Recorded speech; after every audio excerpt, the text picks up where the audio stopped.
বৃষ্টির যে অবস্থার কবে যে তোমাদের ড্রাগন গাছের একটা খুব সুন্দর একটা ভিডিও দিতে পারবো আমি বুঝতে পারছি না। কিন্তু ড্রাগন গাছগুলোকে বসানোর জন্য, ড্রাগন গাছগুলো যেহেতু বড় হয়ে যাচ্ছে, বসানোর জন্য কিছু জার কিনেছি। আর জারগুলোকে ভালো করে আমি তাতাল দিয়ে কেটে মুখগুলোকে খুলে নিয়েছি, খুলে ভালো করে ধুয়ে রং করে নিয়েছি খুব মনের মতো করে। আর রং করে মনের যে লেখাগুলো, যে বহিঃপ্রকাশগুলো, সেগুলো আমি জারের ওপরেই প্রয়োগ করেছি। তো যাই হোক, তোমাদের কেমন লাগলো আমার এই ড্রাগন গাছের বসানোর যে জারগুলো কিনেছি, এগুলো তোমাদের কেমন লেগেছে একটুখানি কমেন্টে জানিয়ে দিও।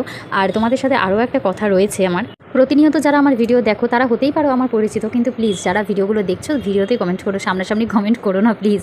ভিডিওতে কমেন্ট করো আর কমেন্টের রিপ্লাই আমি ভিডিওতেই দেবো। তো যাই হোক, আমার এই জারগুলো কেমন লেগেছে তোমাদের অবশ্যই কমেন্টে জানিয়ে দেবে। আর এখানে পরপর কিন্তু আমি লিখেছি জীবন, প্রেম, তারপরে লিখেছি সুখ, তারপরে লিখেছি ভালোবাসা, মন। আর প্রত্যেক কটা আমার মনের কথা। আর এগুলোতে যখন ড্রাগন গাছ বসাবো আশা করি ভীষণ সুন্দর লাগবে। ঈশ্বরের কাছে প্রে করো যেন বৃষ্টিটা খুব তাড়াতাড়ি কমে যায়, তাহলে আমি ফাইনাল লুকটা তোমাদের গাছগুলো বসিয়ে দেখাতে পারবো। চলো আজকের মতো টাটা।